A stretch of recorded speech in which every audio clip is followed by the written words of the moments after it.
નમસ્કાર વિદ્યાર્થી મિત્રો, વેલકમ ટુ જ્ઞાન લાઈવ યુટ્યુબ ચેનલમાં આપ સૌ વિદ્યાર્થી મિત્રોનું હું કેયુર સલકના હાર્દિક સ્વાગત કરું છું. દોસ્તો, આપણે જે એક મસ્ત મજાની સિરીઝ શરૂ કરેલી છે, જેની અંદર મહત્વના બધા ટોપિક કવર કરવાનો આપણે પ્રયત્ન કરેલો છે દોસ્તો. તો ખાસ ઓછા સમયની અંદર તમને મેક્સિમમ કન્ટેન્ટ મળે એ માટે દોસ્તો આજના લેક્ચરની અંદર પણ આપણે એક મસ્ત મજાનો ટોપિક છે અને અભ્યાસમાં લેવાનો છે.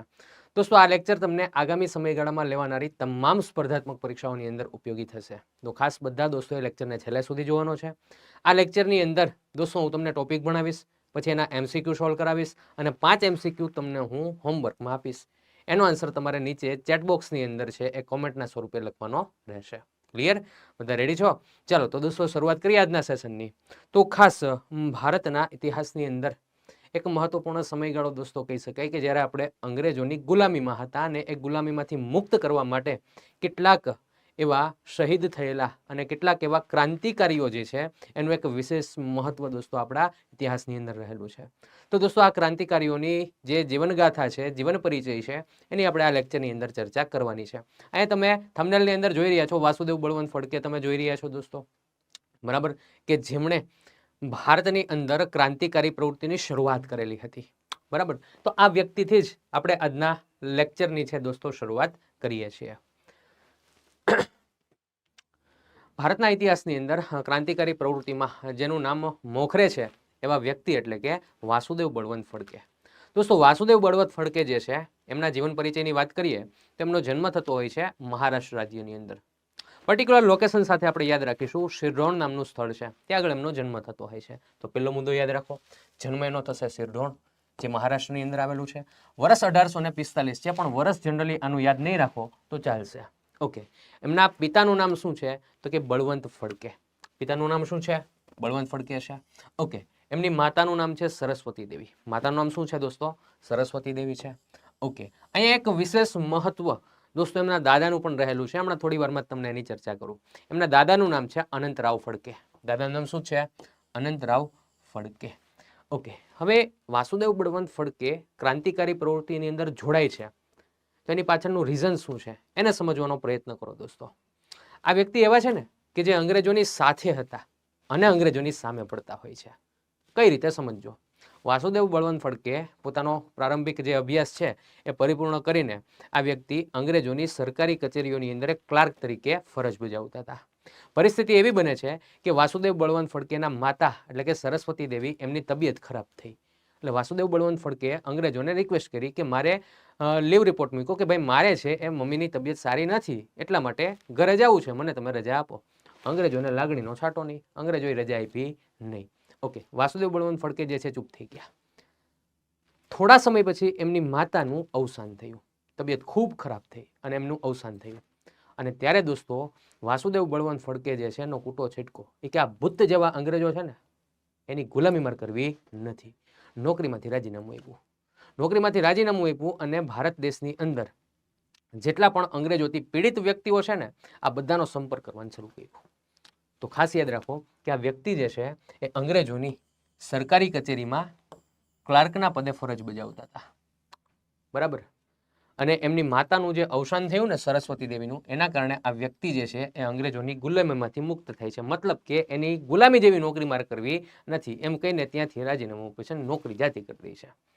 ઓકે, નોકરી જાતિ કરી આ પછી ઘટના કેવી બનેલી દોસ્તો? તો એમની એક પ્રતિજ્ઞા છે, પરીક્ષાની અંદર બહુ આપણને પૂછાય છે. બરાબર, તો ખાસ યાદ રાખજો. વાસુદેવ બળવંત ફડકેની એક પ્રતિજ્ઞા છે દોસ્તો કે જ્યાં સુધી દેશને ગુલામીમાંથી મુક્ત નહીં કરાવું ત્યાં સુધી કેશ કર્તન નહીં કરું, કપાળ પર ચંદન નહીં લગાવવું અને માથા પર વસ્ત્ર નહીં બાંધવું. આની 3 પ્રતિજ્ઞા છે. ફેસ ઉપરથી તમે જોઈ શકો છો દોસ્તો. બરાબર, હા, બિયર્ડ તો જો આમ કઈ ઘટે નહીં એવી છે. કપાળ પર પોતે તિલક નથી કરતા, ચાંદલો નથી કરતા. ઓકે, અને માથાના ભાગ ઉપર વસ્ત્ર ક્યારેય નહીં પહેરવું.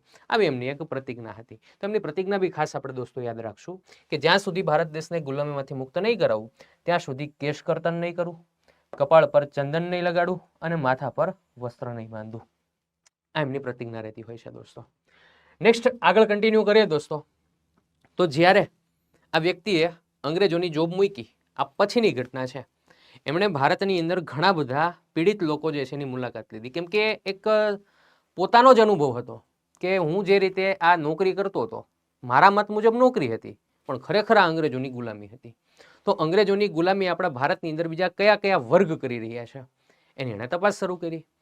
એ સમયગાળા દરમિયાન દોસ્તો બને છે એવું કે ભારતની અંદર ખાસ કરીને મહારાષ્ટ્રની આજુબાજુના વિસ્તારમાં દુષ્કાળ પડ્યો. આની સૌથી મોટી અસર ખેડૂતો ઉપર થઈ. એટલે એને એક વર્ગ મળ્યો ખેડૂતો કે આને હું સપોર્ટ કરું અને અંગ્રેજોની ગુલામીમાંથી મુક્ત કરાવું. અંગ્રેજો જે એની ઉપર બળજબરી કરે છે, જે જુલમ કરે છે, એમાંથી એને મુક્ત કરવું. ઓકે, ખેડૂત વર્ગ એટલે દોસ્તો એ સમયગાળામાં સંખ્યા બહુ જાજી હતી, પણ વર્ગ નાનો કહેવાય દોસ્તો. આવકની દ્રષ્ટિએ જુઓ તમે, શોષણ ભરપૂર માત્રામાં આ ભૂરિયાઓ કરતા હતા.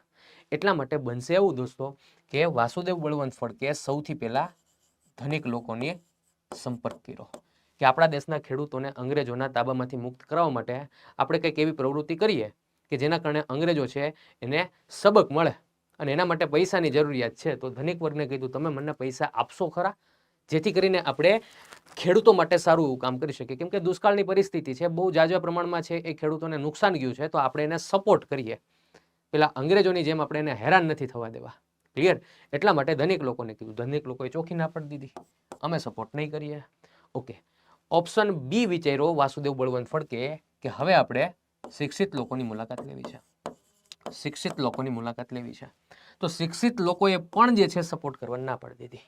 પછી તો કે વાસુદેવ બળવંત ફડકે નક્કી કર્યું હવે કે એકલા હાથે છે ને એ ખેડૂતોને હું મદદરૂપ બનીશ. ખેડૂતોનો રાજા બનીને હું જે છે ખેડૂતોને મદદરૂપ થવાનો છું. એવું કહીને દોસ્તો મહારાષ્ટ્રની આજુબાજુના વિસ્તારમાં એક સમુદાય છે રામોસી. એના નામ ઉપરથી દોસ્તો એક સંગઠન બનાવતા હોય છે અને સંગઠનનું નામ છે રામોસી સંગઠન. પરીક્ષાની અંદર પ્રશ્ન પૂછાઈ ગયો છે, રામોસી સંગઠનની સ્થાપના કોણે કરેલી છે? વાસુદેવ બળવંત ફડકે કરેલી છે. ઓકે, હવે આ સંગઠનની સ્થાપના કરી, એક સારો એવો ફોલોવર્સનો વર્ગ મેળવ્યો દોસ્તો એમને. એટલા માટે એમણે શું કર્યું તો કે અંગ્રેજોની જે કચેરીઓ હતી એની ઉપર ધાડ પાડી, એની ઉપરથી પૈસાઓ ઘણા બધા લીધા, પોસ્ટ ઓફિસ ઉપર જે છે ધાડ પાડેલી, ઘણી બધી પ્રવૃત્તિઓ દોસ્તો થયેલી હતી. ટૂંકમાં અંગ્રેજોની જ્યાં કહેવાય ને કે બેંક બેલેન્સ પડેલું હોય એ વિસ્તારની અંદર ધાડ પાડે અને ત્યાંથી પૈસા એકઠા કરે અને એનો ઉપયોગ જે છે હથિયારો ખરીદીને અંગ્રેજોની સામે લડત આપવા માટેનો ઉપયોગ કરે. એટલા માટે દોસ્તો અહીંયા ફોટા ઉપર તમે જોઈ રહ્યા છો કે હાથમાં બંદૂક છે. ભારતની અંદર સશસ્ત્ર ક્રાંતિના પિતા, સશસ્ત્ર ક્રાંતિના જનક તરીકે કોને ઓળખવામાં આવે છે દોસ્તો? આ વાસુદેવ બળવંત ફડકેને ઓળખવામાં આવે છે. અંગ્રેજોની સામે એમણે ક્રાંતિકારી પ્રવૃત્તિની શરૂઆત કરી દીધી. પ્રશ્ન એવો પૂછાય કે વાસુદેવ બળવંત ફડકે અંગ્રેજો સામે ક્રાંતિકારી પ્રવૃત્તિની શરૂઆત કયા સ્થળેથી કરેલી છે? તો ધનેરી નામનું સ્થળ છે. કયું આવશે? ધનેરી. ત્યાંથી શરૂઆત કરેલી હતી. ત્યારબાદ મોસ્ટ ઓફ એમનો જે આ ક્રાંતિકારી પ્રવૃત્તિનો આખો માહોલ હતો ને મહારાષ્ટ્રની આજુબાજુના વિસ્તારમાં હતો. મહારાષ્ટ્રની અંદર બે લોકેશન યાદ રાખો, જીપીએસસીએ પ્રશ્ન પૂછી લીધો છે. મહારાષ્ટ્રની અંદર બે લોકેશન છે, વાસી અને પનવેલ. ત્યાંથી એમણે વિદ્રોહની વિદ્યાર્થી મિત્રો ધબધબાટી શરૂ કરેલી હતી. તો ખાસ યાદ રાખો, વાસી અને પનવેલ, ત્યાં આગળ પણ એમણે વિદ્રોહ કરેલો હતો. અને આ વાસી અને પનવેલ આ બંને આવશે ક્યાં? તો કે મહારાષ્ટ્રમાં. ઓકે, હજી અંગ્રેજોને ખબર નથી કે વાસુદેવ બળવંત ફડકે શું વસ્તુ છે, કેવા વ્યક્તિ છે, હજી અંગ્રેજોને ખબર નથી. એમને એમ હતું કે સામાન્ય રીતે આ એક ક્રાંતિકારી છે જેને આપણે અંકુશમાં લઈ શકશું. પણ આગળ જતા એક ખેડૂતોનો વર્ગ એને મળે છે ને દોસ્તો, ફ્રેન્ડ ફોલોઈંગ વધી ગયું વાસુદેવ બળવંત ફડકેનું. ભાઈ આ ઇન્સ્ટાગ્રામમાં ફોલોવર્સ વધવા મળ્યા, ભાઈ ઓકે વટી ગયા. તો એ અંગ્રેજોના મોતિયા મરી ગયા. મારું બેટું આ તો આપણે જેને સામાન્ય ક્રાંતિકારી સમજતા હતા, આ વ્યક્તિ જે છે ખરેખર ભૂખા કાઢી નાખે એવા વ્યક્તિ છે. આ વ્યક્તિને ગમે એમ પકડવાના છે. પણ વાસુદેવ બળવંત ફડકે એટલા ચપળને કોઈ દી અંગ્રેજોના હાથમાં ન આવ્યા. અંગ્રેજોએ એના ઉપર ઇનામ રાખી દીધું કે વાસુદેવ બળવંત ફડકેની જે બાતમી આપશે ને એને અમે ઇનામ આપશું. એના મિત્રોને પણ ઘણા બધાને પકડ્યા. મિત્રો એકના બે થયા નહીં. અંતે દોસ્તો એ સમયગાળા દરમિયાન અંગ્રેજોના સાથે સારા સંબંધો હતા. હૈદરાબાદની આજુબાજુના વિસ્તારની અંદર જે નિઝામનું શાસન હતું ને એના, એટલે નિઝામ સરકારે મદદ કરી અંગ્રેજોને અને વાસુદેવ બળવંત ફડકે જે છે એની ધરપકડ કરવામાં આવેલી હતી. તો યાદ રાખો દોસ્તો, નિઝામ સરકાર દ્વારા મદદ થતાં વાસુદેવ બળવંત ફડકેની ધરપકડ થઈ. જેવી ધરપકડ થશે, કોર્ટની અંદર કેસ થશે, કાર્યવાહી થશે દોસ્તો, અને ત્યાં આગળ ન્યાયાધીશ દ્વારા એમને બિરુદ પણ આપવામાં આવેલું હતું. પહેલું બિરુદ છે ડાકુઓના સંઘના પ્રમુખ, આ પહેલું બિરુદ છે. અને બીજું મહારાણી વિક્ટોરિયા વિરુદ્ધ વિદ્રોહી, બરાબર, આ બીજું બિરુદ છે મહારાણી વિક્ટોરિયા વિરુદ્ધ વિદ્રોહી. આ બે બિરુદ એને આપવામાં આવેલા હતા. ઓકે, જેલની સજા કરવામાં આવી. અને દોસ્તો એવું પણ થાય છે કે અહીંયા જ્યારે ન્યાયાધીશ છે એની સજાની સુનાવણી કરતા હતા, કાર્યવાહી ચાલતી હતી ને, ત્યાં એક વ્યક્તિ દોડો આવ્યો. ત્યાં આગળ જઈને ન્યાયાધીશ એમના એક ખાસ વ્યક્તિને કીધું કે ન્યાયાધીશ સુધી એક સમાચાર પહોંચાડો. ન્યાયાધીશ સુધી એવા સમાચાર પહોંચાડવાના હતા કે પ્રભુ, તમે કોઈ પણ પ્રકારનું ડિસિઝન લ્યો ને એ પહેલાં બહાર એક નજર કરજો. ન્યાયાધીશે એમના મુખ્ય વ્યક્તિ ગુજરાત મોટા જોઈએ તો શું છે બહાર, તો બહાર જઈને જોયું ને તો લાખોની સંખ્યામાં જનમેદની હતી. પેલા વ્યક્તિ આવી ન્યાયાધીશને કીધું, પ્રભુ રહેવા દો, બહાર ડોક્યુ સેજ કરો, ઉપાધિ ઊભી થઈ જાય અને ફાંસીનો તમે ઓર્ડર આપશો ને તો આ પબ્લિક બધી જે છે ને એ આપણને અહીંથી જીવતે જીવતી જવા નહીં દે. અંતે દોસ્તો વાસુદેવ બળવંત ફડકેને દેશ નિકાલની સજા મળે છે. તો યાદ રાખો, દેશ નિકાલની સજા જે છે એને મળતી હોય છે. ખાસ દોસ્તો યાદ રાખજો, એડન જેલ છે યમન, ત્યાં આગળ એમને જે છે એ સજા આપવામાં આવતી હોય છે. થોડો સમય ત્યાં આગળ જેલની અંદર વસવાટ કરે છે. પરિણામ સ્વરૂપે દોસ્તો એવું બને છે કે 30 દિવસનો સમયગાળો થયો હોય છે એમના અવસાન પછી. ત્યારે બધાને ખબર પડી કે વાસુદેવ બળવંત ફડકેનું અવસાન થઈ ગયું છે. એક્સપાયર થઈ ગયા પછી 30 દિવસ પછી દોસ્તો ખબર પડી આપણા ભારતના લોકોને કે વાસુદેવ બળવંત ફડકેનું ખરેખર અવસાન થયું છે. દોસ્તો સેન્ટેન્સની અંદર જીપીએસસી એકવાર પૂછી લીધું છે કે વાસુદેવ બળવંત, વિધાનમાં હતું કે વાસુદેવ બળવંત ફડકેને ફાંસીની સજા આપવામાં આવેલી, તો આ વિધાન ખોટું આવે. ફાંસીની સજા નહોતી આપવામાં આવી એને દેશ નિકાલની સજા એમને મળેલી હતી. ઓકે, તો ભારતમાં સશસ્ત્ર ક્રાંતિની શરૂઆત કરનારા જે વ્યક્તિ છે વાસુદેવ બળવંત ફડકે, એની આ વસ્તુ ખાસ આપણે વિદ્યાર્થી મિત્રો યાદ રાખીશું. ક્લિયર? આશા રાખું છું બધાને સમજાઈ ગયું હશે. મસ્ત મજાની રીતે છે, હિસ્ટોરિકલ સ્વરૂપે તમને યાદ રહે એવો મારો પ્રયત્ન દોસ્તો રહેશે. ઓકે, એના પછી દોસ્તો આપણે આગળ વધીએ તો વાસુદેવ બળવંત ફડકે એનાથી જ પ્રભાવિત થઈને મહારાષ્ટ્રની આજુબાજુના વિસ્તારમાં ક્રાંતિકારી પ્રવૃત્તિની અંદર નામ જોડાયેલું છે ચાપેકર બંધુઓનું. ઘણી બધી બુક્સની અંદર તમે ચાપેકર બંધુઓ પણ વાંચેલું હશે, ચાપેકર બંધુઓ પણ વાંચેલું હશે. ઓકે, તો આ ચાપેકર બંધુઓ એટલે કે ચાપેકર ભાઈઓ, એની અંદર ટોટલ 3 ભાઈઓનો સમાવેશ થાય છે. કયા કયા 3 ભાઈઓ છે તો ખાસ યાદ રાખો, એક છે દામોદર, બાળકૃષ્ણ અને વાસુદેવ. દામોદર ચાપેકર, બાળકૃષ્ણ ચાપેકર અને વાસુદેવ ચાપેકર. ઓકે, આ ચાપેકર બંધુઓ છે ક્રાંતિકારી પ્રવૃત્તિની અંદર એન્ટર થાય છે તો કોનો પ્રભાવ એના ઉપર પડતો હોય છે, કોનાથી પ્રભાવિત થઈને આ પ્રવૃત્તિની અંદર આગળ વધતા હોય છે, તો દોસ્તો 2 વ્યક્તિને ખાસ યાદ રાખશું. એક કે જેની આપણે ચર્ચા કરી વાસુદેવ બળવંત ફડકે, અને બીજા વ્યક્તિ હતા બાળ ગંગાધર તિલક એટલે કે લોકમાન્ય ટિળક. આ બંનેથી પ્રભાવિત થઈને ચાપેકર બંધુઓ છે એ મહારાષ્ટ્રની આજુબાજુના વિસ્તારમાં અંગ્રેજોની સામે ક્રાંતિકારી પ્રવૃત્તિઓ કરવા માટે પ્રેરિત થતા હોય છે. બરાબર, તો પ્રભાવ 2 વ્યક્તિનો છે, વાસુદેવ બળવંત ફડકે અને બીજા છે લોકમાન્ય તિલક. શસ્ત્રો સાથે ક્રાંતિકારી પ્રવૃત્તિ એના પ્રણેતા જે છે વાસુદેવ બળવંત ફડકે, એમની કેટલીક વિચારધારાઓને પણ ચાપેકર બંધુઓ જે છે પોતે આત્મસાત કરતા હોય છે. ઓકે, લોકમાન્ય તિલક છે એની વાત ખાસ તમને જણાવી દઉં દોસ્તો. લોકમાન્ય તિલકે મહારાષ્ટ્રમાં 2 પર્વની શરૂઆત કરાવેલી હતી. એક છે શિવાજી ઉત્સવ, શિવાજી ઉત્સવ, અને બીજું છે ગણેશ ચતુર્થી. આની ઉજવણી કરવાની શરૂઆત કરાવેલી હતી. કારણ એકમાત્ર એ જ હતું કે આ બંને મહોત્સવો એવા છે ને કે જેમાં જનમેદની વધારે હોય, અને એ જનમેદની આવે ને એટલે એમને નાસ્તા પાણી કરાવવાના, જમણવાર ગોઠવવાનો, પછી એક સભા ભરવાની અને એમાં અંગ્રેજોની વિરુદ્ધ સ્પીચ આપવાની. એટલે એક સારો એવો વર્ગ જે છે આની અંદર જોઈન થતો હોય છે. બરાબર, તો આ બંને તહેવારો છે એની શરૂઆત કરાવેલી હતી. ઓકે, હવે જ્યારે જ્યારે શિવાજી મહોત્સવ હોય, જ્યારે જ્યારે ગણેશ ચતુર્થી હોય ને ત્યારે એની આયોજન કરવામાં મુખ્ય કાર્યકર્તાઓ હોય ને તેમાં ચાપેકર બંધુઓ હતા. દોસ્તો એવું બને છે કે ચાપેકર બંધુઓ છે એમને એક સભાની અંદર સ્પીચ આપવા માટેનો મોકો મળતો હોય છે. ત્યારે સ્પીચની અંદર આ લોકો દ્વારા એવા શબ્દો બોલવામાં આવેલા છે, હું તમને કહું છું કે માત્ર બેઠા બેઠા શિવાજીની ગાથા ગાવાથી સ્વતંત્રતા નહીં મળે. સ્વતંત્રતા મેળવવી હોય તો આપણે તનતોડ મહેનત કરવી પડશે. ચૂપ રહીને પૃથ્વી પર બોજ બનીને ના રહો, બેકાર બનીને ના રહો.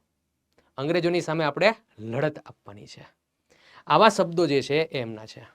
આ ઉપરાંત એવું પણ કહેતા હોય છે કે આપણા દેશનું નામ હિન્દુસ્તાન છે, તો શા માટે આ અંગ્રેજો આપણા દેશ ઉપર શાસન કરી રહ્યા છે. આવા વાક્યો છે એ ચાપેકર બંધુઓના છે દોસ્તો. એટલે લોકોના આમ કહેવાય ને કે રૂવાડા ઊભા થઈ જાય ને એ રીતની સ્પીચ ચાપેકર બંધુઓ દ્વારા આપવામાં આવતી હોય છે. નેક્સ્ટ વાત કરીએ તો ચાપેકર બંધુઓ જે છે એમના દ્વારા ક્રાંતિકારી પ્રવૃત્તિ માટે અને ઘણો બધો એક વર્ગ એમની સાથે જોડાય એ માટે એક સભાની સ્થાપના કરવામાં આવેલી હતી. એનું નામ છે હિન્દુ ધર્મ સંરક્ષણી સભા. આ ઉપરાંત દોસ્તો પૂનાની અંદર ખાસ 2 વસ્તુ આપણે યાદ રાખવાની છે. પહેલી વસ્તુ કે 1896-97નો સમયગાળો હતો ને ત્યારે પૂનાની આજુબાજુના વિસ્તારમાં પ્લેગનો રોગચાળો ફાટી નીકળ્યો. લાખો લોકોના મૃત્યુ થયા. અંગ્રેજોને કંઈ પડી જ નથી. કોઈ પણ પ્રકારનું ડિસિઝન અંગ્રેજો લેતા નથી. અંગ્રેજોનો એક પ્લેગ કમિશનર હતો જેને જવાબદારી સોંપવામાં આવેલી હતી, જેનું નામ હતું રેન્ડ. આ વ્યક્તિને જવાબદારી સોંપી હતી. પ્લેગ કમિશનર તો રેન્ડ. એમને જે છે એ જવાબદારી સોંપવામાં આવી હતી કે તારે પ્લેગગ્રસ્ત જેટલા લોકો હોય ને એને હોસ્પિટલે પહોંચાડવાની વ્યવસ્થા કરવાની અને એ લોકોને તબિયત સારી રહી ને એવો તારે પ્રયત્ન કરવાનો છે. પ્લેગ કમિશનરે ઓકે એટલું કહી દીધું અંગ્રેજોને ખાલી, પણ કોઈ પણ પ્રકારની કાર્યવાહી કરી નહીં અને લાખો લોકોના મૃત્યુ થયા. આ વસ્તુની માહિતી મળી લોકમાન્ય તિલકને. તો લોકમાન્ય તિલકના 2 વર્તમાન પત્રો હાલતા હતા દોસ્તો.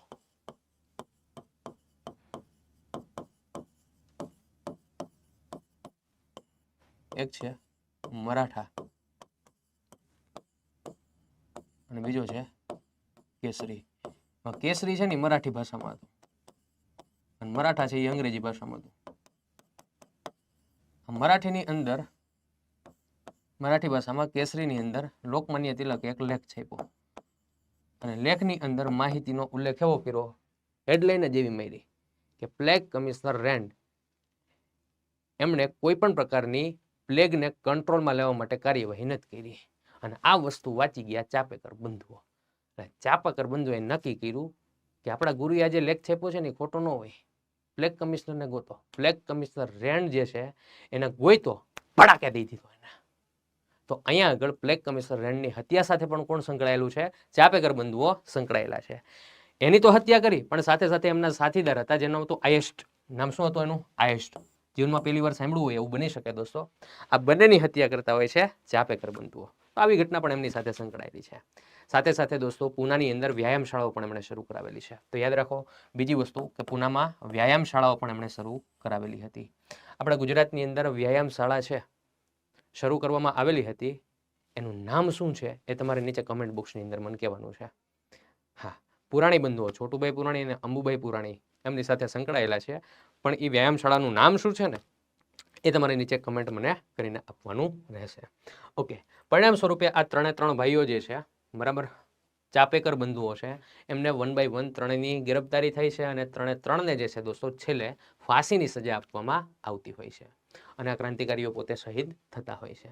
તો આવી ઘટના ચાપેકર બંધુઓ સાથે પણ વિદ્યાર્થી મિત્રો જોડાયેલી છે. ડન છે? ચાપેકર બંધુઓની અંદર ખાસ આટલી વસ્તુ યાદ રાખજો. મહત્વનો અને અગત્યનો બધો ડેટા દોસ્તો હું તમને આપી દઈશ. ક્લિયર? જે તમને સુપર ક્લાસ 3 સુધીની તમે કોઈ પરીક્ષા આપતા હોય ને એની અંદર ઉપયોગી થશે એટલો ડેટા તમને હું આપી દેવાનો છું. ડન છે? ચાલ આગળ વધીએ. એના પછી એક મહાન વ્યક્તિત્વ જેને આપણે કહીએ છીએ વીર સાવરકર. ક્રાંતિકારી પ્રવૃત્તિની અંદર એક વ્યક્તિ જોડાતા હોય છે જેનું છે વીર સાવરકર. એની બેઝિક માહિતી લઈએ દોસ્તો આપણે તો વીર સાવરકર છે એનો જન્મ થશે ભગુર નામનું ગામ છે, નાસિક જે મહારાષ્ટ્રની અંદર આવેલું છે ત્યાં. 1883ના વર્ષમાં જન્મ થયેલો છે. વર્ષ કદાચ યાદ નથી રહેતું તો વિદ્યાર્થી મિત્રો ચાલશે, યાદ રાખવાની આવશ્યકતા નથી. પૂરું નામ એનું શું છે યાદ રાખજો, વિનાયક દામોદર સાવરકર. આ એનું પૂરું નામ છે. ક્લિયર? આ બીજી વસ્તુ યાદ રાખવાની. હવે એની પ્રારંભિક જે એમની પરિસ્થિતિ હતી એની વાત કરીએ તો વીર સાવરકર પોતે પુનાની ફર્ગ્યુસન કોલેજની અંદર અભ્યાસ કરતા હોય છે. સાહેબ શેનો અભ્યાસ કરતા હતા? બેચલર ઓફ આર્ટ્સ, BAની ડિગ્રી એમણે પ્રાપ્ત કરેલી હતી. ભણવામાં બહુ હોશિયાર પણ મધ્યમ પરિવારમાંથી આવતા હતા, પણ લોકમાન્ય તિલકને ફોલો કરતા હતા, એના અનુયાયી હતા. એટલે લોકમાન્ય તિલકે એમને બોલાવીને કીધું કે વીર સાવરકર આપણે હવે BAની ડિગ્રી પ્રાપ્ત કરી લીધી છે, હવે આપણે વધારે અભ્યાસ માટે ઇંગ્લેન્ડ જવાનું છે, વકીલાતનો અભ્યાસ તમે કરો, બહુ હોશિયાર છો.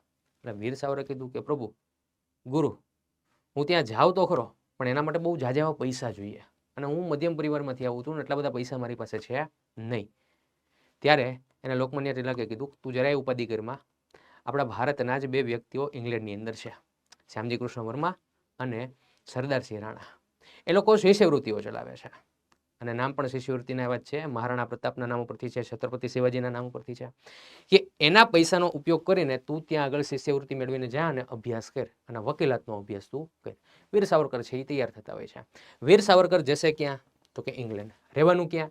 તો ઇંગ્લેન્ડની અંદર શ્યામજી કૃષ્ણ વર્માએ એક વ્યવસ્થા કરેલી હતી, ઇન્ડિયા હાઉસ.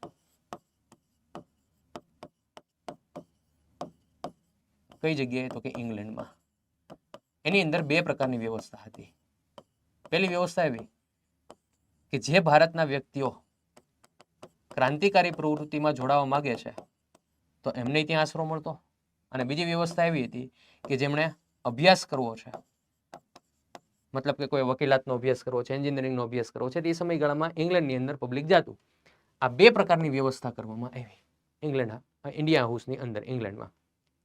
ઓકે, તો વીર સાવરકર જે છે એ અભ્યાસ અર્થે જતા હોય છે કે ભાઈ વકીલાતનો મારે અભ્યાસ કરવો છે એટલે હું ઇંગ્લેન્ડની અંદર જાઉં છું. વકીલાતના અભ્યાસ માટે જતા હોય છે. ત્યાં જઈને શ્યામજી કૃષ્ણ વર્માને મળે છે. એમની સાથે દોસ્તો ક્રાંતિકારી પ્રવૃત્તિની અંદર પણ જોડાય છે.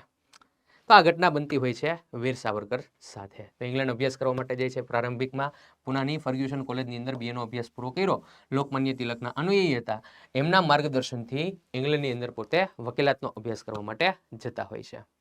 દોસ્તો, આ જે વીર સાવરકર છે એમના એક ભાઈ છે, એ ભાઈનું નામ છે ગણેશ દામોદર સાવરકર. બરાબર, ગણેશ દામોદર સાવરકર અને વીર સાવરકર, આ બંને ભાઈઓ છે અને આપણે સાવરકર બંધુ તરીકે ઓળખીએ છીએ.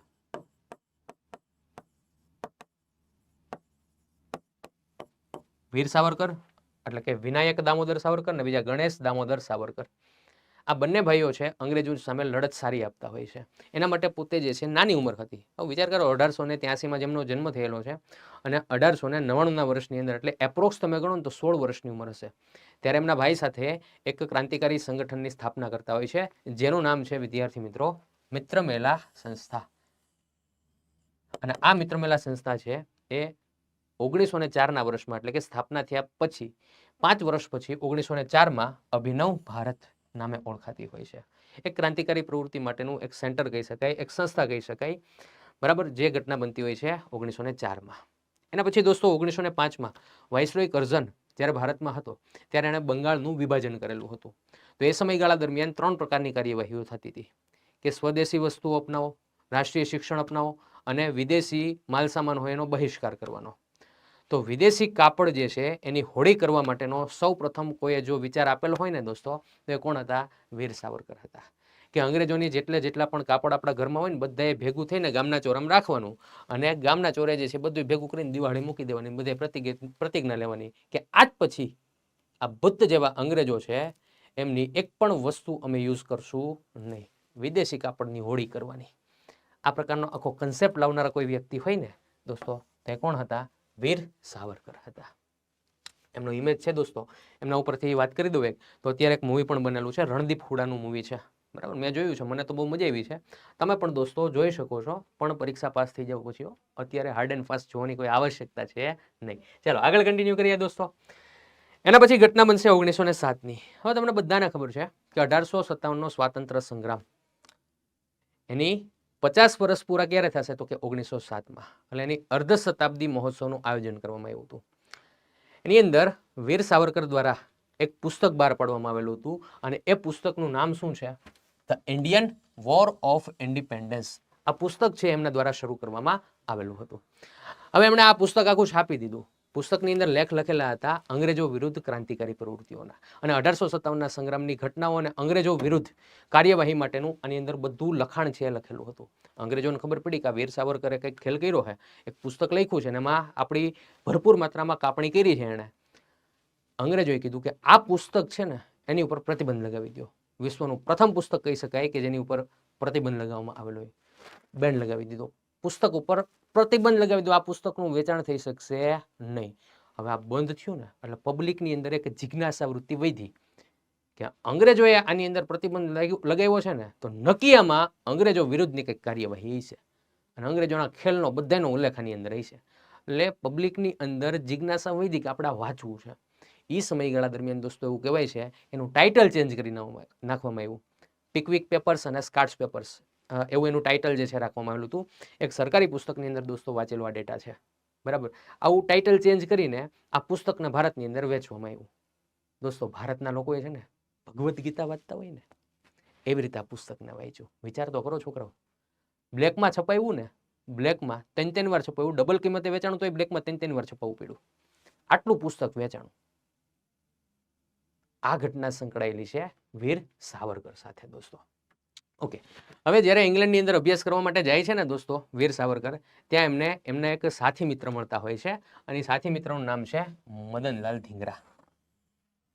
તો પ્રશ્ન થાય વળી પાછો કે મદનલાલ ધીંગરા છે ઇંગ્લેન્ડમાં શું કરતા હતા?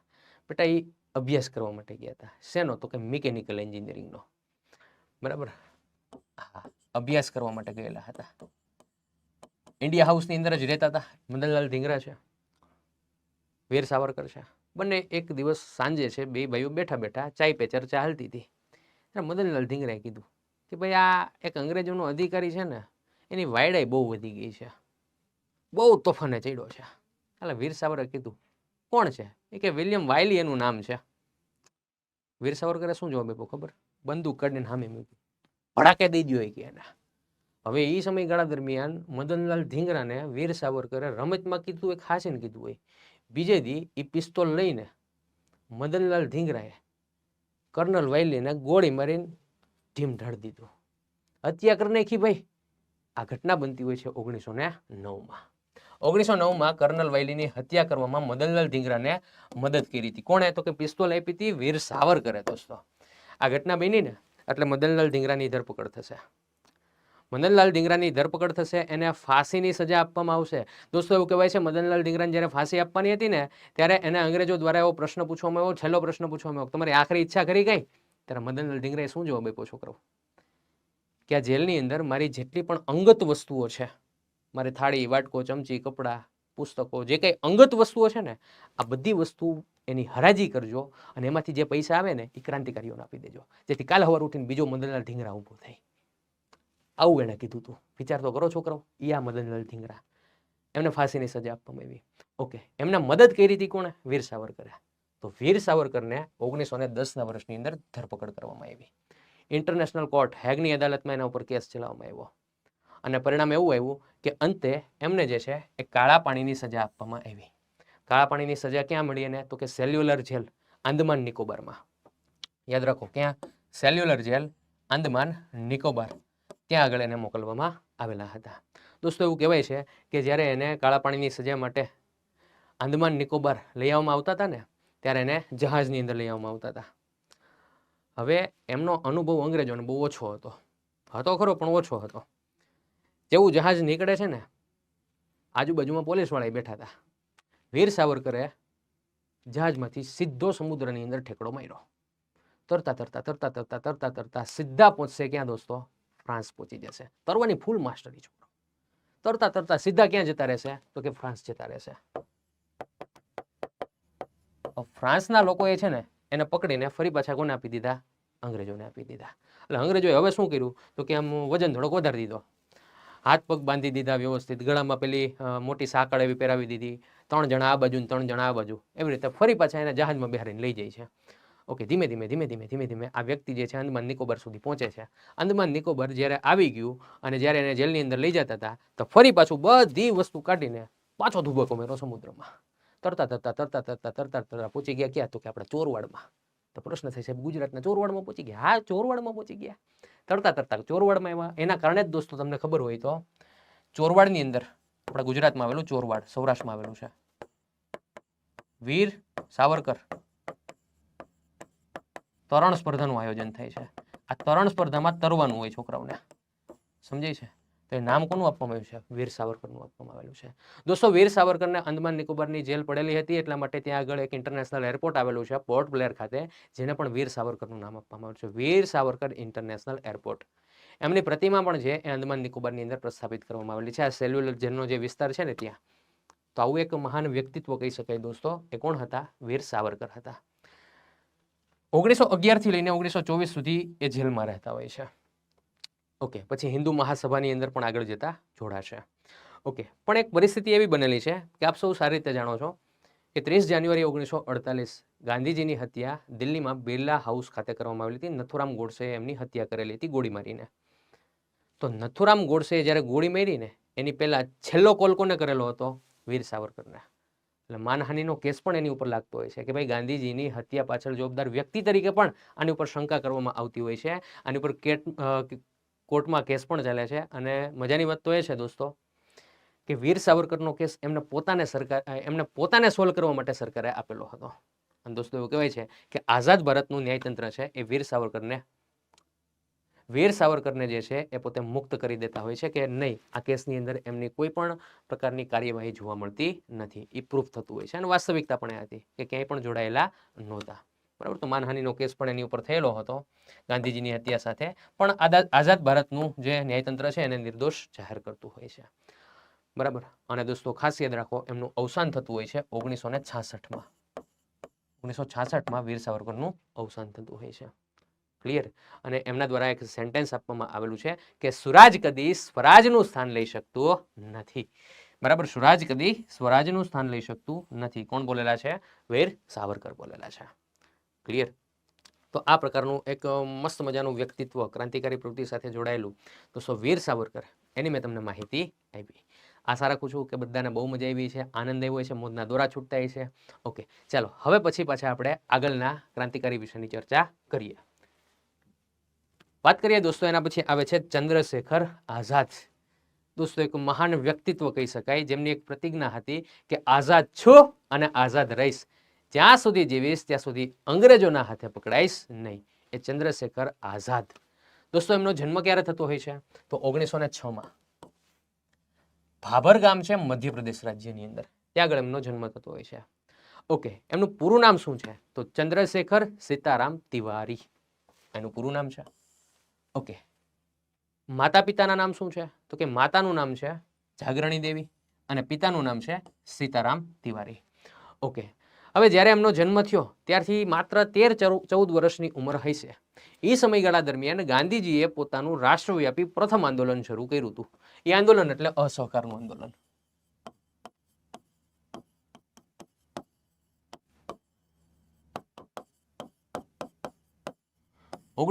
માં શરૂ કર્યું હતું. હવે 1906માં ચંદ્રશેખર આઝાદનો જન્મ અને 1920માં અસહકારના આંદોલનની અંદર એમણે ભાગ લીધેલો હતો. દોસ્તો એવું કહેવાય છે કે અસહકારના આંદોલનની અંદર વિદેશી વસ્તુઓનો બહિષ્કાર કરવાનો હતો. આ પ્રવૃત્તિમાં ક્યાંક આ વ્યક્તિ જે છે જોડાયેલા હતા. ઓકે, હવે બાળક હતા, ધરપકડ કરવામાં આવી, અંગ્રેજોનો વિરોધ કરી રહ્યા હતા એટલા માટે ધરપકડ થઈ. ન્યાયાધીશ સમક્ષ એને કોર્ટમાં હાજર કરવામાં આવ્યા. ત્યારે ન્યાયાધીશે એને પ્રશ્ન પૂછ્યો, નામ શું? તો કે મારું નામ આઝાદ. પિતાનું નામ શું? સ્વતંત્રતા. રહેવાનું ક્યાં તારે? જેલમાં. આવા જવાબ આપ્યા. ન્યાયાધીશ આટા મૂકી ગયા. એ કે આ બાળકને કોરડાની સજા આપો કે એને કોરડા મારો. તો બાળકને કોરડા મારવામાં આવ્યા. હવે એક કોરડું મારે ને એટલે કે ભારત માતા કી જય, બીજું કોરડું મારે ને તો કે વંદે માતરમ. કોરડા મારવા વાળો વ્યક્તિ છે ને એ આટા મૂકી ગયો. એ કે નક્કી આ બાળક છે ને એ આવતીકાલે સવારે ઉઠીને આ અંગ્રેજોને ભૂત જેવા કરી દેવાનો છે. અને દોસ્તો એને છોડી મૂકવામાં આવતા હોય છે અને ચંદ્રશેખર આઝાદને છોડી મૂકવામાં આવશે ને ત્યાર પછી એક પ્રતિજ્ઞા લેશે, આઝાદ છું અને આઝાદ રહીશ, જ્યાં સુધી જીવીશ ત્યાં સુધી અંગ્રેજોના હાથે પકડાઈશ નહીં. અને દોસ્તો એવું પણ કહેવાય છે કે એમની પ્રતિજ્ઞા કાયમ માટે અકબંધ રહેતી હોય છે અને અંતે જ્યાં સુધી શરીરમાંથી જે છે પ્રાણ પંખેરું જશે નહીં ને ત્યાં સુધી અંગ્રેજોના હાથે પકડાતા નથી. દોસ્તો એ વ્યક્તિ એટલે કોણ છે? તો ચંદ્રશેખર આઝાદ છે કે જેમણે અસહકાર આંદોલનમાં ભાગ લીધેલો હતો. ઓકે, ચંદ્રશેખર આઝાદની જે પ્રવૃત્તિઓ છે એનાથી મુખ્યત્વે બે વ્યક્તિઓ બહુ પ્રેરિત થતા હોય છે. એક વ્યક્તિ છે મોતીલાલ નહેરુ કે જે કાયદાના સારા એવા જાણકાર વ્યક્તિ છે અને બીજા વ્યક્તિ છે પુરુષોત્તમદાસ ટંડન. આ બંને એના ખૂબ વખાણ કરે છે. એટલે ચંદ્રશેખર આઝાદના પ્રશંસકો કોણ છે? તો એક છે મોતીલાલ નહેરુ અને બીજા વ્યક્તિ છે પુરુષોત્તમદાસ ટંડન.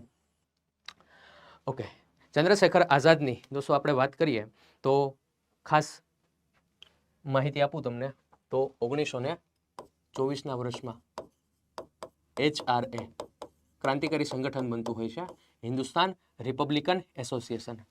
તો એની અંદર પણ એક મહત્વના એક્ટિવ પર્સન તરીકે એમણે કામ કરેલું છે. એના બીજા જ વર્ષે 1925માં કાકોરી ટ્રેન્ડ એક્શન થયેલ હતું. એનું આયોજન કરનાર વ્યક્તિ પણ કોણ હતા? તો કે ચંદ્રશેખર આઝાદ હતા. ઓકે, 1927ના વર્ષની અંદર સાયમન કમિશન ભારત આવતું હોય છે. એનો વિરોધ કરવાનો, એનો શું કરવાનો? વિરોધ કરવાનો. લાલા લજપતરાય વિરોધ કરતા હતા, અવસાન થયું. પરિણામ સ્વરૂપે લાહોર ષડયંત્ર કરવાની ફરજ પડેલી હતી. આ લાહોર ષડયંત્ર એનું સંપૂર્ણ આયોજન કરનાર વ્યક્તિ હોય ને તો એ હતા ચંદ્રશેખર આઝાદ. દોસ્તો 1928ના વર્ષમાં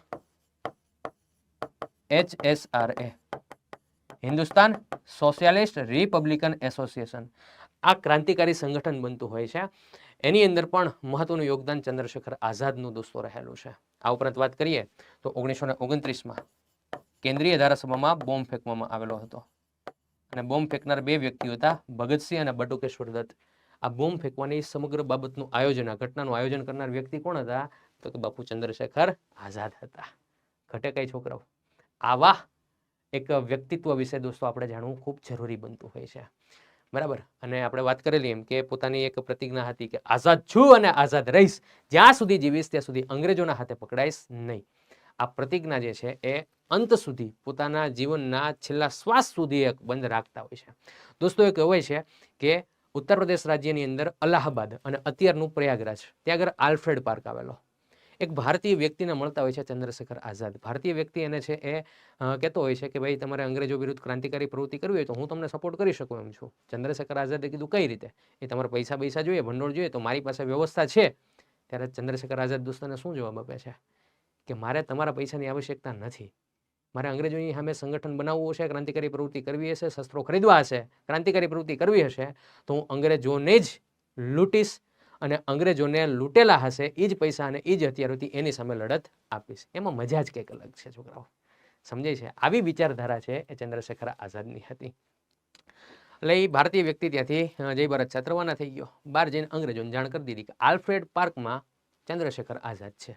અને અંગ્રેજો 40-45 જણા આવી ગયા અને અંગ્રેજોએ છે ચંદ્રશેખર આઝાદને ઘેરી લીધા. હવે ચંદ્રશેખર આઝાદને ખબર પડી અંગ્રેજો આવી ગયા છે, પોલીસ આવી ગઈ છે, એટલે એમણે એની સાથે રહેલા ક્રાંતિકારીઓને બધાને કીધું તમે બધાય નીકળો, પકડાઈ જવું બધાય પકડાઈ જવું. એવું ઈચ્છતા નહોતા એટલે બધાય ક્રાંતિકારીઓને કીધું તમે બધા અહીંથી નીકળી જાઓ. પોતે એકલા હાથે દોસ્તો અંગ્રેજોની સામે ઝઝૂમતા હોય છે. અને તે પરિસ્થિતિ એવી આવે છે કે એમની પાસે ગોળીઓનો જથ્થો ઓછો હતો.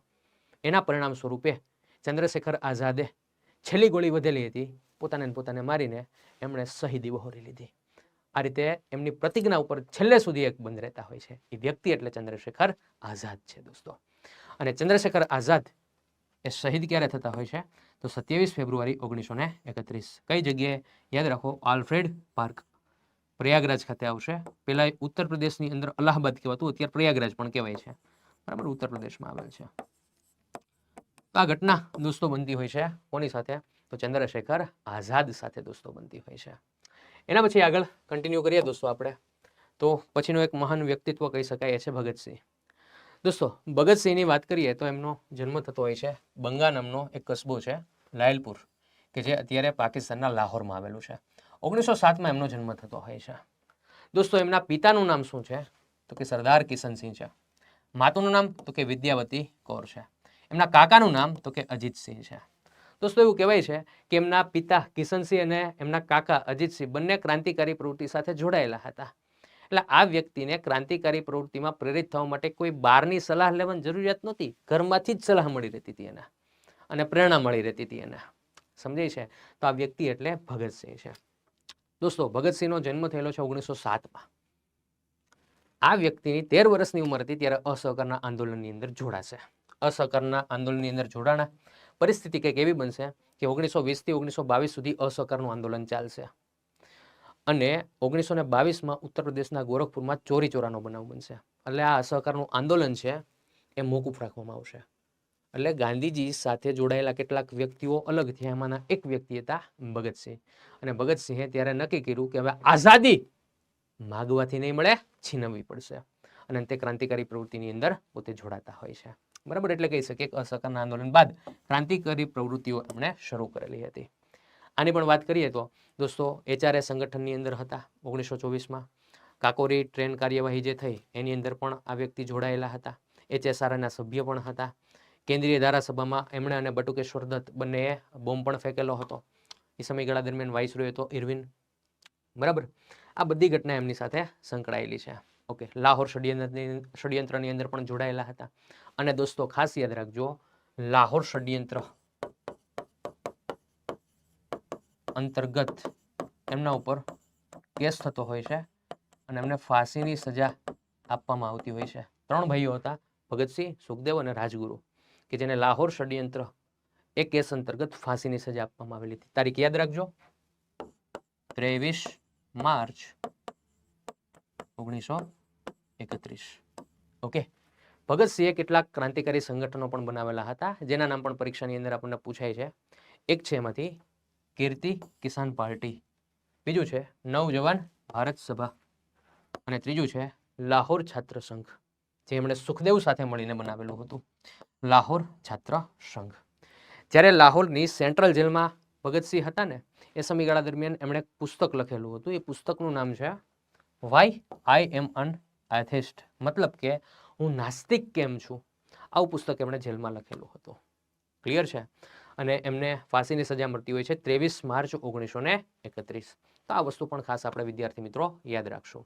બરાબર, ભગતસિંહનો ઇમેજ છે અહીંયા. ભગતસિંહે લખેલું જે પુસ્તક છે વાય આઈ એમ અન એથિસ્ટ, હું નાસ્તિક કેમ છું, આ પુસ્તક જે છે એમના દ્વારા લખવામાં આવેલું છે. ક્લિયર? તો આ વાત કરીએ આપણે દોસ્તો ભગતસિંહની. તો આજના લેક્ચરની અંદર આપણે જે મહત્વના મુદ્દાઓ જોયા, એની અંદર ભારતના ક્રાંતિકારીઓમાં વાસુદેવ બળવંત ફડકે, ચાપેકર બંધુઓ, વીર સાવરકર, ચંદ્રશેખર આઝાદ અને ભગતસિંહ, આ મહત્વના ક્રાંતિકારીઓ વિશે ચર્ચા કરી આપણે. દોસ્તો મજા આવી બધાને?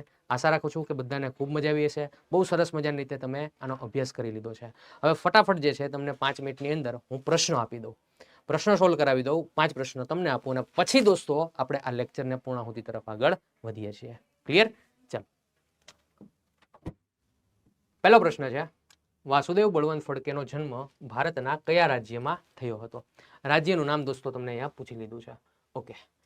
Option A Maharashtra, option B Uttar Pradesh, option C Karnataka, option D Gujarat. દોસ્તો આની અંદર ફાઇનલી તમારો આન્સર આવશે મહારાષ્ટ્ર. બરાબર, મહારાષ્ટ્રનું શિરઢોણ, ત્યાં આગળ એમનો જન્મ થયેલો હતો. આગળ વધીએ. બીજો ક્વેશ્ચન છે, ભગતસિંહના પ્રભાવ પછી HRA એટલે કે હિન્દુસ્તાન રિપબ્લિકન એસોસિએશન દ્વારા નવું નામ શું આપવામાં આવ્યું હતું? HSRA, HSPA, HPSA, PSRA. દોસ્તો અહીંયા ખાસ યાદ રાખજો, HSRA, Hindustan socialist Republican association, આવું એને નામ આપવામાં આવેલું હતું. એટલે ઓપ્શન એ અહીંયા તમારો ફાઇનલી રાઈટ આન્સર બની જશે. ચાલો, એના પછીના પ્રશ્ન તરફ આપણે આગળ વધીએ દોસ્તો. તો ત્રીજો પ્રશ્ન છે, ચંદ્રશેખર આઝાદે નીચેનામાંથી કઈ ઘટનામાં મુખ્ય ભૂમિકા ભજવી હતી? ચાલો, એની અંદર વાત કરીએ તો ઓપ્શન છે Dandi March, option Jallianwala Bagh હત્યાકાંડ, Kakori train action અને અસહકાર ચળવળ પાછી ખેંચી. તો દોસ્તો આની અંદર તમારો રાઈટ આન્સર બની જશે Kakori train action, option C 1925ના વર્ષમાં થતી હોય છે. ક્લિયર? તો ખાસ આ વસ્તુ તમારા વિદ્યાર્થી મિત્રો યાદ રાખવાની છે. નેક્સ્ટ આગળ વધીએ. વીર સાવરકરને અંગ્રેજો દ્વારા આંદમાન ટાપુઓમાં કેદ કરવામાં આવ્યા હતા, જેને આ નામથી પણ ઓળખવામાં આવે છે. ઓકે. ઓપ્શન એ છે Yerwada jail, option B cellular jail Kalapani, Alipur jail અને આર્થર રોડ જેલ. કયા નામ તરીકે ઓળખવામાં આવે? કાળા પાણીની સજા જ્યાં મળેલી હતી વીર સાવરકરને, એ જેલ છે વિદ્યાર્થી મિત્રો, એને ઓળખવામાં આવે છે સેલ્યુલર જેલ. બરાબર છે, સેલ્યુલર જેલ, કાલા પાણીની સજા એને મળેલી હતી. એના પછીનો છેલ્લો ક્વેશ્ચન હું તમને કરાવીશ, પછી તમારે આન્સર આપવાના છે. પ્રશ્ન કંઈક એવો છે, દામોદર હરી ચાપેકર તેમના ભાઈઓ સાથે મુખ્યત્વે કયા બ્રિટિશ અધિકારીની હત્યા માટે જાણીતા છે? બરાબર, ચાલો ઓપ્શન આપી દઉં, કર્ઝન, રેન્ડ, લેફ્ટનન્ટ આયર્સ્ટ કે જ્હોન સોન્ડર્સ. કોણ આવશે એની અંદર? તો દોસ્તો અહીંયા ચાપેકર બંધુઓની વાત કરેલી છે, એટલે અહીંયા ઓપ્શન બી રેન્ડ તમારો રાઈટ આન્સર બનશે. પ્લેગને કંટ્રોલમાં લેવાની જવાબદારી અંગ્રેજોએ એમને સોંપેલી હતી, એ અધિકારી હતો રેન્ડ. ક્લિયર? એમની હત્યા સાથે ચાપેકર બંધુઓ છે જોડાયેલા છે. ઓકે, ચાલો દોસ્તો, હવે મેં તમને મહત્વના ક્રાંતિકારીઓની માહિતી આપી, એમની પ્રવૃત્તિ કીધી, એમના જીવનની ગાથા તમારા સુધી પહોંચાડી. જો આ બધા ક્રાંતિકારીઓ એવા છે કે એમાં ડેપ્થ લેવલ જેટલું જવું હોય ને એટલું જઈ શકાય, પણ મેં ટાર્ગેટ કરેલો છે કે તમારી સ્પર્ધાત્મક પરીક્ષામાં જે પ્રશ્નો પૂછાય છે ને એના કરતાં વિશેષ તમને આપી દઉં, એટલું તમને દોસ્તો અહીંયા પીરસેલું છે. હવે તમે કેટલું સમજાશો એ વસ્તુનો મને ક્યારે આઈડિયા આવશે તો હું તમને પ્રશ્ન પૂછીશ અને તમે એના કોમેન્ટ બોક્સની અંદર આન્સર આપશો. ત્યારે દરેક લેક્ચરમાં હું કહું છું, આ લેક્ચરમાં ફરી કહી દઉં, હું તમને 5 પ્રશ્ન પૂછીશ. 5 પ્રશ્ન પૂછીશ, એ 5-5ના તમારા આન્સર એક જ કોમેન્ટમાં આપવાના. કઈ રીતે? તો કે પહેલામાં એ, બીજામાં બી, ત્રીજામાં સી, ચોથાની અંદર ડી, પાંચમાની અંદર તો કે સી. એક જ કોમેન્ટમાં તમારે આન્સર આપી દેવાનો અને આ જ રીતે આ જ ફોર્મેટમાં તમારે આન્સર આપવાનો છે. બરાબર, તો હું તપાસી લઉં કે તમને કેટલું આવડ્યું છે. જો પહેલો પ્રશ્ન છે, ક્રાંતિકારી બનતા પહેલા વાસુદેવ બળવંત ફડકેનો વ્યવસાય શું હતો? ઓપ્શન એ વેપારી, ઓપ્શન બી શિક્ષક, ઓપ્શન સી ક્લાર્ક કે ઓપ્શન ડી વકીલ. આનો આન્સર શું આવે? કોમેન્ટ બોક્સમાં તમારે મને કહેવાનું છે. ઓકે. બીજો પ્રશ્ન, એપ્રિલ 1929 સેન્ટ્રલ એસેમ્બલીમાં ભગતસિંહ અને બટુકેશ્વર દત્તે કયું મહત્વપૂર્ણ કાર્ય કર્યું? ઓપ્શન છે ભૂખ હડતાલ, બ્રિટિશ અધિકારીની હત્યા, સ્વતંત્રતાની ઘોષણા, બોમ્બ અને પત્રિકાઓ ફેંકી. આનો આન્સર શું આવે એ પણ તમારે કહેવાનું છે. ત્રીજો ક્વેશ્ચન, ચંદ્રશેખર આઝાદની શહાદત નીચેનામાંથી કઈ તારીખે થઈ હતી? શહીદ ક્યારે થયા હતા એની તારીખ પૂછી છે. 27 ફેબ્રુઆરી 1931, 11 ફેબ્રુઆરી 1931, 13 એપ્રિલ 1931, 14 ઓગસ્ટ 1931. શું આન્સર આવશે? કોમેન્ટ કરજો જરા. ચાલો એના પછી વાત કરીએ તો વીર સાવરકરે કઈ ઘટના વિશે the Indian war of independence નામનું પુસ્તક લખ્યું હતું? ઓપ્શન એ બંગાળનું વિભાજન, ઓપ્શન બી 1857 સિપાહી વિદ્રોહ, ઓપ્શન સી અસહકાર ચળવળ અને ઓપ્શન ડી ભારત છોડો ચળવળ. ડન છે? શું આન્સર આવે કોમેન્ટ કરજો. છેલ્લો ક્વેશ્ચન, વાસુદેવ બળવંત ફડકેને કયા કેદ કરવામાં આવ્યા હતા જ્યાં તેમનું મૃત્યુ થયું હતું? કેદ ક્યાં એને કરવામાં આવેલા હતા? Option A cellular jail Andaman, option B Yerwada jail Pune, option C Aden jail Yemen, option D Lahore central jail. ક્યાં એને કેદ કરવામાં આવેલા હતા? એનો આન્સર તમારા કમેન્ટ બોક્સમાં આપવાનો છે. સો આજનો લેક્ચર દોસ્તો આપણે અહીંયા સુધી રાખીએ છીએ. દોસ્તો તમને લેક્ચરમાં મજા આવી? જે કંઈ તમારા રિવ્યૂ હોય ને દોસ્તો એ કોમેન્ટની અંદર અવશ્ય મને જણાવજો. બીજું કે આપણે આ મસ્ત મજાનું કાર્ય એટલા માટે ઝડપેલું છે કે તમને પરીક્ષાની અંદર ફાયદો થાય. આપણો હેતુ એકમાત્ર એ છે. ક્લિયર? તો આ વિડીયોની લિંકને મેક્સિમમ શેર કરો, આ લેક્ચરને લાઇક કરો, કોમેન્ટ કરો, જે પ્રશ્ન પૂછ્યા છે એમાં પણ કોમેન્ટ કરો. લેક્ચરમાં ભણાવતા ભણાવતા મેં તમને જે કંઈ પ્રશ્ન પૂછેલા હોય એની પણ નીચે કમેન્ટ બોક્સની અંદર મને આન્સર આપજો દોસ્તો. ક્લિયર છે? તો આ જ રીતે આપ સૌના સાથ સહકારથી ફરી પાછા આપણે આગળના લેક્ચરમાં મળીશું. અહીં મેં લખેલું જ છે thank you for watching, to be continue. મતલબ કે આ લેક્ચર તમે છેલ્લે સુધી જોયો. બરાબર, એના માટે આપનો બધાનો ખૂબ ખૂબ આભાર છે. મેક્સિમમ શેર કરો. હજી ટુ બી કન્ટિન્યુ, હજી આગળ આપણા લેક્ચર્સ આવશે. ક્લિયર? આશા રાખું છું બધાને મજા આવી હશે. જો તમે નવા સ્ટુડન્ટ હોય આપણી જ્ઞાન લાઈવ યુટ્યુબ ચેનલને સબસ્ક્રાઇબ કરો, આપણી ટેલિગ્રામ ચેનલ છે એને પણ જોઈન કરો, આપણું ઇન્સ્ટાગ્રામ પેજ પણ છે એને પણ દોસ્તો ફોલો કરો, જેમાં તમને મસ્ત મજાનું કન્ટેન્ટ અને મસ્ત મજાની માહિતીઓ છે સરકારી પરીક્ષાઓને લગતી મળી રહેશે. ક્લિયર છે? ઓકે, તો આજનો લેક્ચર અહીંયા સુધી રાખું છું. ફરી પાછા આપણે નેક્સ્ટ લેક્ચરમાં મળીશું. ત્યાં સુધી બધા જ વિદ્યાર્થી મિત્રોને થેન્ક યુ વેરી મચ. જય હિન્દ, જય ભારત. Thank you.